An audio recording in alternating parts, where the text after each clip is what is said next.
സംസ്ഥാന റവന്യൂ വകുപ്പിന് കീഴിലുള്ള വെബ്സൈറ്റ് ഹാക്ക് ചെയ്ത് മലേഷ്യൻ സംഘം. വില്ലേജ് കേരളയുടെ വെബ്സൈറ്റ് ഹാക്കേഴ്സ് നിയന്ത്രിച്ചത് ഏകദേശം 1 മാസത്തിലധികം. വീഴ്ച ശ്രദ്ധയിൽപ്പെട്ടതോടെ സൈറ്റിന്റെ പ്രവർത്തനം മുഴുവനായി നിർത്തലാക്കി റവന്യൂ വകുപ്പ്. News Malayalam exclusive.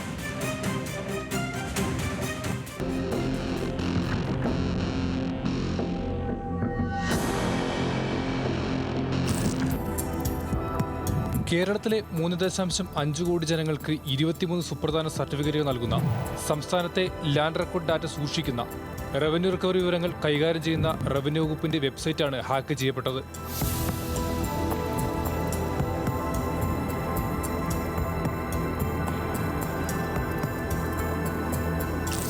മലേഷ്യ ആസ്ഥാനമായി പ്രവർത്തിക്കുന്നതെന്ന് അവകാശപ്പെടുന്ന പാലസ്തീൻ അനുകൂല സംഘം ദി എക്സ്പ്ലോയിറ്റ്. ഈ ഹാക്കേഴ്സ് സംഘമാണ് ഡിസംബർ 19-ന് വില്ലേജ് കേരള അഥവാ സ്മാർട്ട് വില്ലേജ് വെബ്സൈറ്റ് ഹാക്ക് ചെയ്തത്.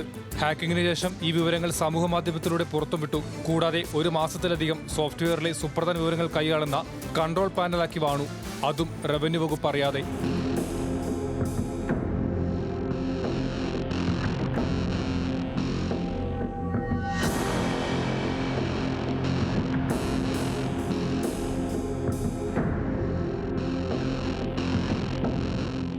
ജനുവരി 28 മുതൽ വില്ലേജ് കേരള വെബ്സൈറ്റിന്റെ പ്രവർത്തനം മുഴുവനായി നിർത്തിവെച്ചു.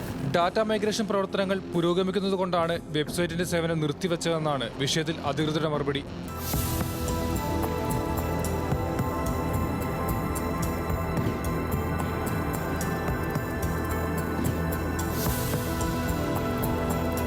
സംസ്ഥാനത്തെ ജനങ്ങളുടെ സ്വകാര്യ വിവരങ്ങളെല്ലാം അടങ്ങിയ വെബ്സൈറ്റ് ഹാക്ക് ചെയ്യപ്പെട്ടോ എന്ന ചോദ്യത്തിന് അധികൃതരുടെ മറുപടി അങ്ങനെയൊരു വിവരം തങ്ങൾക്ക് ലഭിച്ചിട്ടില്ല എന്നായിരുന്നു.